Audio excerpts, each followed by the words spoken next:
Welcome back to the Postpartum Plan podcast. This podcast is designed to support and empower you through postpartum. Whether you're expecting, in the early postpartum days, or beyond, this space is for you. I'm your host, Madison Fugere, a dedicated postpartum doula and pediatric sleep consultant, striving to help parents feel confident and supported in their parenting journey. Each week, I'm sharing practical tips and expert advice to help you navigate all the postpartum things with confidence. Well, as much confidence as you can. Let's embark on this journey together, making your parenthood as serene and supportive as possible.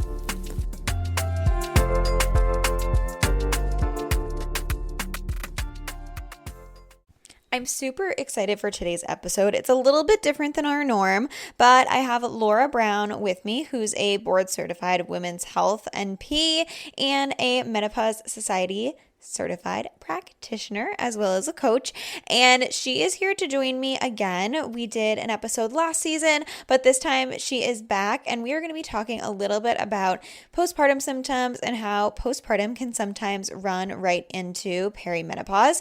So we're going to chat a little bit about what both of those types of things look like, how you can identify them, and what to do if you think you're experiencing it. So I'm super excited, and I hope you guys learned something. Let's get into it. I'm so excited to have you back. Thanks for joining me, Laura. I'm excited to be back.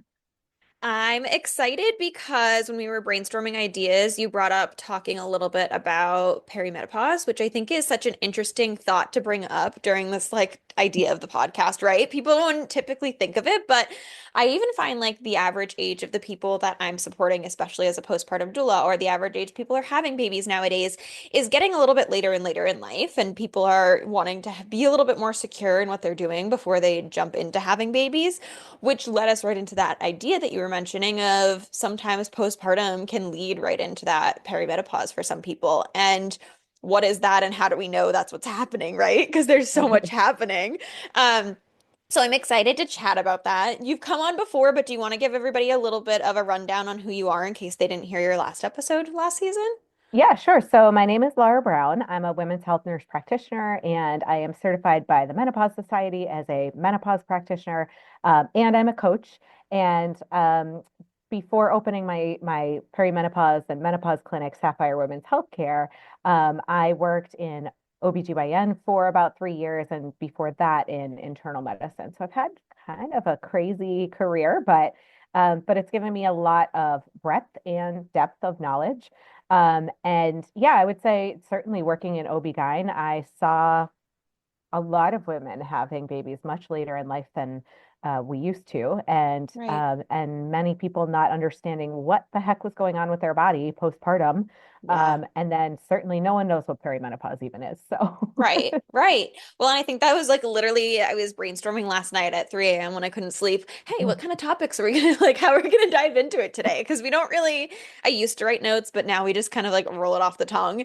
And so I was thinking, I was yeah, we need to explain to people what actually is perimenopause, and then how do we know that that's happening, right? What are the flags people should be looking for? And then I guess kind of what's the difference between perimenopause and actually being in menopause? Yeah, so I'll run down some definitions. So premenopause is anything that happens before menopause. Postmenopause is anything after menopause. And menopause, I think a lot of people hear, I'm going through menopause, and that is actually what perimenopause is, because menopause is the end of our fertility. So it means we clinically diagnose it as 365 days without a period. And on day 366, that is your 1 day of menopause. But that sort of perimenopause timeframe, I think, again, is sort of what people associate with really when people say, I'm going through menopause, because Hmm. that is when the symptoms can really arise. And we used to think, even when I just started doing this work back in 2020, the kind of going wisdom was oh, the menopause symptoms only last for 3 years and then you're good.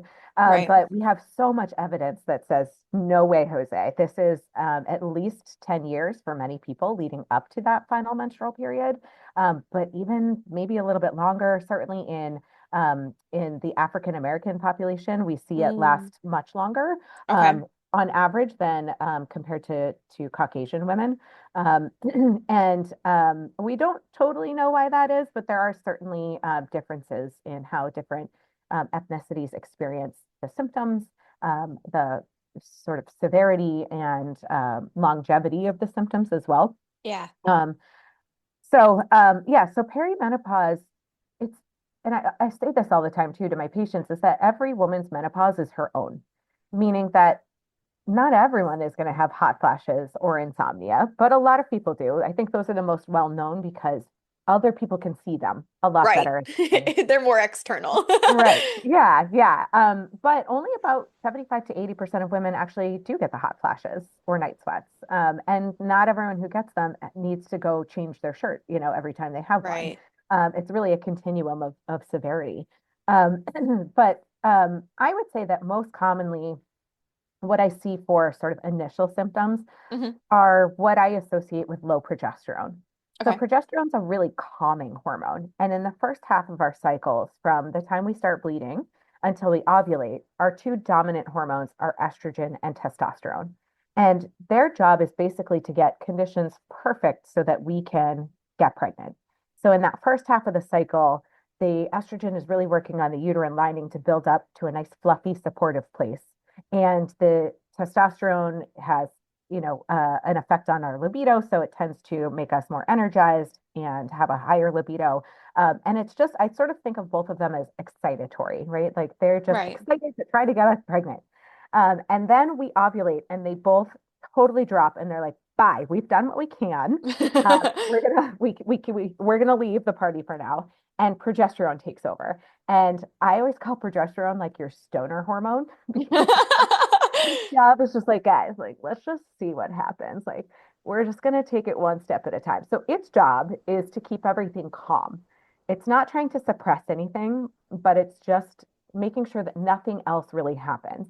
And so a lot of people in the second half of their cycle might notice, from the time they ovulate until they have their periods again, that they're like less social. They're probably not as high a sex drive. They are in their comfort routines. They're wearing their sweatpants. They're watching the same Parks and Rec reruns that they've always watched, eating the Yeah. same foods, like those sorts of things. And then when progesterone realizes that, nope, no pregnancy this month, it also drops out. And that's where we sometimes see the PMS symptoms come in, or for really extreme examples, the PMDD or premenstrual dysphoric disorder. Hmm. Um, and then it's actually that loss of progesterone that causes the bleeding of your period to start. So in perimenopause, there are fluctuations in all of these hormones, but especially early on, it tends to be progesterone that is really fluctuating.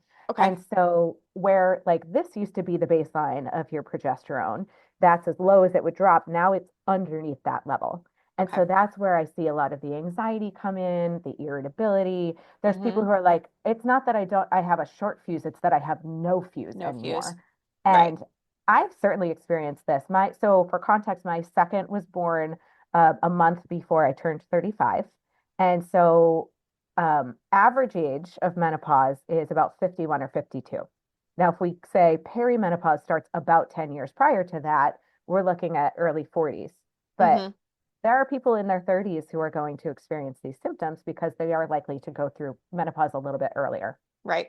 So so yeah, after I had my second, I noticed that I had rage like I have never experienced in my life before. Yeah. And I think a lot of us are like, oh, it's the mom rage of just, Right. two kids Right. under three and da da da, and I'm exhausted and I'm working and all of these things. And yes, that probably contributes, but it doesn't mean it's the only thing that's Only going thing. on. Right. And I think that's where sometimes the judgment comes in of like, there are other people who have like four kids under three. Why am I Yep. complaining? I should be able to do this better. Um, but anyway, so yeah, I had rage, like out of body experience rage, and I was really starting to get really worried. And so I thought about maybe going back on birth control. My husband had had a vasectomy by that point, and I hadn't initially gone back on anything because I was like, my periods are nothing. Like Right. I'd been very lucky and had pretty mild periods anyway. But after I weaned my daughter, they were like 2 days and like so light that I was like, what? I'm not gonna mess around with this. Like that's silly. Yeah. Hey guys, it's Madison. Yeah, I'm here interrupting myself, but I wanted to take a minute to talk about something that can feel so overwhelming as a parent, sleep. So, if you are in the thick of the sleepless nights, struggling to figure out how to get your baby and yourself to get more rest, then I want you to know that you're not alone. Here's the thing, if what you're doing is working for you, great, keep doing it. But if it's not, there are resources to help, and I'm happy to be one of them. As a certified pediatric sleep consultant, I work with families to create personalized sleep plans that actually make sense for your current and unique situation. No cookie cutter advice, just practical strategies that match your parenting style and your child's personality. Because let's be real, sleep is not a luxury, it is a necessity. So, if you're ready to make a change, I'd love to help. You can book a free sleep connection call on my website, www.serenemomentsdoula.com, or reach out to me on Instagram at serenemoments.doula. So anyway, I wound up trying a couple of different things, and I found a supplement that was really helpful for a while. But eventually I did wind up going back on hormones. And then once I opened my menopause practice, I was like, what am I doing? Like, I know what this all is. And by that point, it was really this past summer, I noticed that I was waking up a lot throughout the night. My kids sleep through the night for the most part now. They're 6 and 3. But I was like, wow, I'm waking up a lot more. And I never used to do that. And Yeah. I'm having a hard time getting back to sleep. And when I'm up sort of for the day, my last wake up around 5:30 or so, I'm noticing not that I'm necessarily hot all over, but I have like a line of sweat at my hairline, just sort of Yeah. like damp. Um, and I was like, you know what? This is probably perimenopause. I'm 37 now. I think I know what this is. So I got in touch with my midwife and educated her because no one knows about perimenopause. And I was Yeah. like, I need progesterone. So I take it nightly, and it is I would say within 2 or 3 nights I was sleeping much That's more through the amazing. night, and my anxiety. I don't think I realized that I had been anxious. Mm-hmm. And I think there was actually some judgment because I was like, I'm in the best stress level of my life. Like I had previously at my OB/GYN office been seeing 20 patients a day. And, now with my own practice, I'm able to say like, actually 8 is too much. It's just, Yeah. it's overwhelming. And so I was like, I have so much more joy in my life. I'm getting outside. I'm taking care of my body. Like, what the heck? And then I was like, yep, this is it. This is the perimenopause. So I'm really Yeah. fortunate in that because I'm so You tuned knew what to in. look for. Exactly. But Wow. but yeah, so there's a big range of Right. symptoms. There's 34 recognized symptoms of menopause or perimenopause. Um, but some people are even saying it's up to like 74, 75. Wow. Wow. Yeah. And I think it's so hard because, like you said, like there's the few things like the hot flashes and like the mood swings and things that people can see outwardly, right? Even though women in my family, like I can quite literally, we all experience the hot flashes with them, right? Like the windows are down in the car, you're standing by the Mhm. slider in the kitchen, like You're we like, it's all negative see three it, we get degrees. it. Yeah. Exactly. Right. So I think that's what people really do think about, right? Because you do, those are the outward things. But I think there's so much internally that people don't realize. And then Hmm. for you to kind of mention how, that like 51, 52 age, and then you got to go back 10 years, you also Hmm. think about the fact that I think people are so afraid to say they're in that perimenopause Hmm. phase when they're so young because I mean, I even say now, I'm like, I don't feel like I'm an adult, right? Like it feels Yeah. weird. And no, I feel like no matter how old, I've talked to so many people who agree, right? No Mhm. matter how old you are, you feel like you shouldn't be that old. Like we're all Well, like, how am I or you're old like, enough to why do am I in this? charge? Yeah. Right, right. So many of my postpartum clients are like, yeah, they just gave me my kid and said to go home. Like, what? Yeah. Wait, where's my mom? Like, Yeah. sign my paperwork. Right. And so I think that people are so afraid to admit and to realize those things. So I think the combination of the two really does make people not realize kind of what's happening. But like to what you just said, when you finally realize and you acknowledge it, it's like a whole world of difference. It's like you put glasses Hmm. on and the whole world is different, right? You're Yeah. kind of experiencing things in a way that you didn't realize you were struggling with before, which can be really quite amazing. Um, Now, are there like specific signs that you see that can help people to differentiate what might be perimenopause versus what might just be like them postpartum kind of things? Because I know a lot of them do overlap in some ways. Yeah. Yeah, there are a ton of overlap between them, and it makes sense because postpartum, you're low in hormones, right? Right. It tends to be a higher progesterone state. especially if you're breastfeeding. And your estrogen is just in the tank. So there are a lot of people who are like, yeah, even at oh, I had my first baby at 23, and when I, got home from the hospital, I was drenching my sheets overnight with the hot Oh sweat. yeah, the hot sweats And are yeah, whew. and like high postpartum depression, anxiety, OCD, like all of that is probably Yep. somewhat at least hormonally related. So I think it's more kind of knowing that both of those things are very similar, and so they overlap quite a bit. And one of my favorite things that's happened in the last few years is we've a while back the menopause experts got together and they said we really need to rename the condition vulvovaginal atrophy. So that is what happens to our vulvar and vaginal tissues as we lose estrogen later in life. And it can be really uncomfortable. It can be dry. You can have uncomfortable sex or even bleeding after intercourse, and more frequent UTIs or feeling like you have a UTI leaking. All sorts of things. So they're like, it just atrophy doesn't sound great when you're talking Right. about your genitals. So they decided to rename it the genitourinary syndrome of menopause. And a year or two ago, some med students got together and they said, look, this is exactly the same thing that's happening to the tissue in lactation. And so now we Mm, have the genitourinary syndrome of lactation. So I think it's really important to know that like it's very common, it's very normal, and that actually vaginal estrogen is an excellent option for treating those symptoms and supporting those tissues until your estrogen returns to you a little bit more. mm-hmm. And vaginal estrogen is not systemically absorbed. So it's not going to impact your supply. It doesn't get into your bloodstream. It's not going to get to your baby. It's really, really safe and really effective for those Mm-hmm. symptoms. Um, but yeah, I think it's very tricky with women having babies later in life because I have seen some women who go straight from postpartum and then they never get their periods back. And Right. they're like, what the heck? Where's my body? What's going on? Yeah. And sometimes it maybe is more of a delayed sort of thing, or you're like, okay, well, my period's back, but it's not predictable. And I've Right. weaned a year ago. Like, Right. where am I in this process? And I think it also like that connects a lot with, I think because people are kind of loving the fact that they don't have their period after they have a Mhm. baby, right? Like I normally get the dreaded text of like, oh, I got my period Yeah. back. Like I Yeah. thought I could breastfeed for a year and a half and it wouldn't come back, right?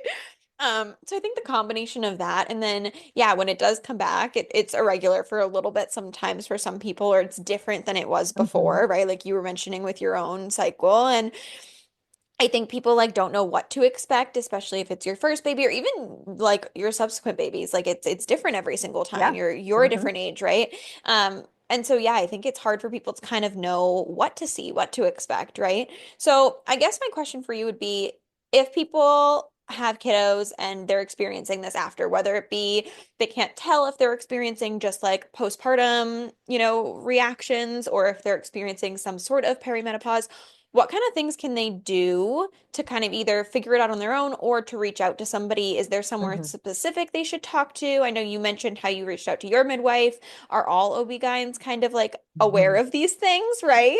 Or should they Yeah. be going to a specialist? Yeah. So that's tricky because it's like, all right, so at what point do I call it perimenopause? And or what point do I say, all right, maybe I just need another birth control pill or something like that? Right. Um, I think it's probably safe to assume for the first at least 3 months postpartum that it's likely more postpartum than anything else. But if we're Okay. creeping up to a year, especially if you haven't been breastfeeding for a while and you're like, yeah, it doesn't really seem like things are getting better, even if they're not getting worse, if they've stayed sort of the same, Yeah. I think that's the time to reach out. Now, here's where it's complicated. If it's distinctly postpartum stuff, go see the person who delivered your baby, or Right. their practice, because they can help evaluate and make sure that it's not postpartum depression or anxiety or Right. those sorts of things. Unfortunately, a lot of them have not really received any training in menopause. Mhm. And there's a lot of misinformation out there that they were educated under. Mhm. And there's a lot of fear still about how hormones might impact your health. But Mm. they are unfounded. We Right. have amazing studies for 50 years. Um, we have really great data. And then we had this one study, the Women's Health Initiative, that was released in 2002 that told everyone that estrogen causes breast cancer and blood clots and strokes and heart attacks and dementia, and it's not true. Right. But unfortunately, there was a huge press conference, and we just can't get that cat back in the bag, essentially. Yeah. So a lot of clinicians were educated under estrogen is dangerous. That wrong That information. was Yeah. very wrong. Yeah. And so we have also since gone back and looked at that data and said, nope, that's not what this data supports, but also have had many, many, many studies since then that also concludes that estrogen is extremely safe. It was never a question if it was effective for treating menopausal symptoms. Um, so we know it's the most effective, but also we have a lot of data that supports that it is protective and preventative. So Mm. being on estrogen, staying on estrogen as you lose your own through menopause, will protect your bones against osteoporosis. It protects your cardiovascular system, which cardiovascular disease is the number one killer of women in this country. 1 in 3 women will get cardiovascular disease, 1 in 8, and that statistic is a little messy too, but 1 in 8 get breast cancer. So you're actually much more likely to die of cardiovascular disease, even if you're a breast cancer patient, Mm. than you are to die of breast cancer, which is not to minimize breast cancer at all. But it's also, estrogen is also looks like it's very protective of dementia and Alzheimer's disease. And we know it reduces your risk of colon cancer by 30% and all cause mortality by 30%. So unfortunately, we're there. As much as you may love the person who delivered your baby and got you through your pregnancies and gave you your first birth control pill and does all your pap smears, they may not be the best for this situation. Right. Well, and that's the same stuff I say when I'm talking to postpartum clients or even sleep consulting clients about going to their pediatrician for different things, right? Like when you're talking about somebody who oversees such a wide range of support and systems, right? So like just like your OB-GYN or like a pediatrician, they need to know so many different Mhm. things that it also is hard. And like you said, like they often don't have as much training in specific topics. And so my thing is always like, yes, you want somebody that you like appreciate and like being around as a provider, right? Mhm. But you also want somebody that like is willing to say like, I don't know that answer and here's a referral because Yeah. that's really where you're going to find the people that are super passionate and super knowledgeable about a specific Hmm. topic. Um, and so I so agree with it when it becomes not just a pediatrician, but also Hmm. like somebody like that, like referring out to you who can give a lot more information about that specific topic and is like Hmm. well versed in it rather than somebody who's just going to kind of give the textbook answer they read, for one semester. Hmm. Right. Right. Yeah. Yeah. Right, or the one guest lecture. So, no, I think that that's really important to know. So, there's lots of different ways that people can experience that. That makes a lot of sense. Now, you've kind of mentioned that taking different hormones and having different supplements can like really kind of help that process. Hmm. Um, is there a good way to know like which ones? Because I know you've mentioned sometimes taking progesterone can help, sometimes the Hmm. estrogen can help.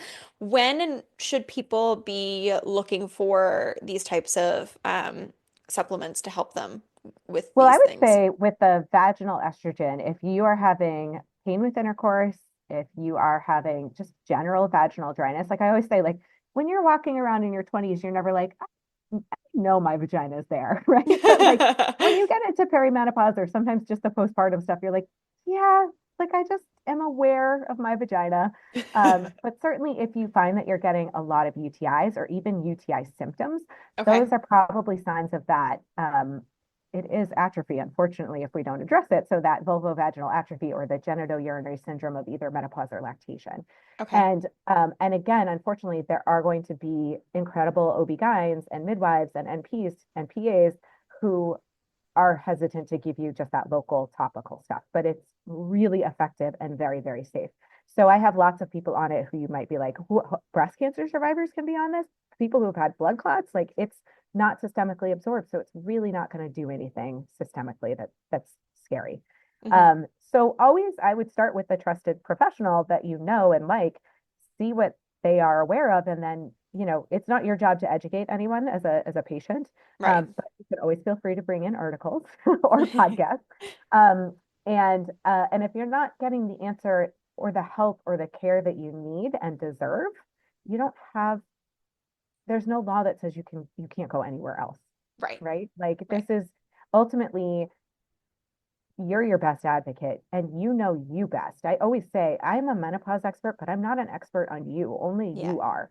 You get to tell me what your experience is, and then we get to work together to figure out how we want to address it. And hormones are not going to be the answer for everybody, or they're not, even if they might be a really good fit for them, they still might not want that option. So it's about finding someone who's willing to be part of your team and feeling comfortable that you get to say no to those people, right? Like this is, or say like, hey, I'm really interested in this. What can you tell me about it? And Yeah.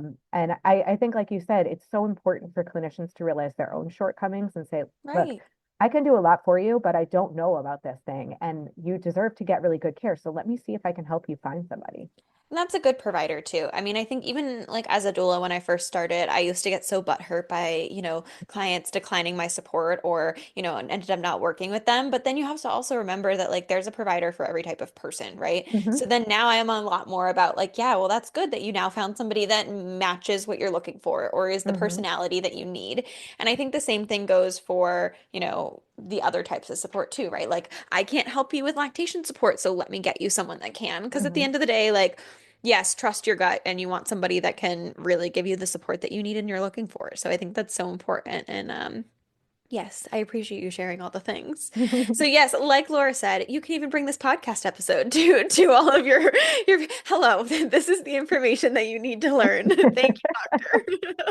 No, but seriously, thank you for joining me. I appreciate you sharing the information with everybody, and hopefully, yeah, hopefully everybody is can understand their bodies a little more Yeah, and check out Laura's information below and reach out in case you need anything from her. So thanks for yeah, joining. absolutely. I will also share, if you just are looking to get a little bit more educated about perimenopause and kind of what to expect, because we are all going through it, right? Like this is the one universal female experience that we all have. Unless Yeah.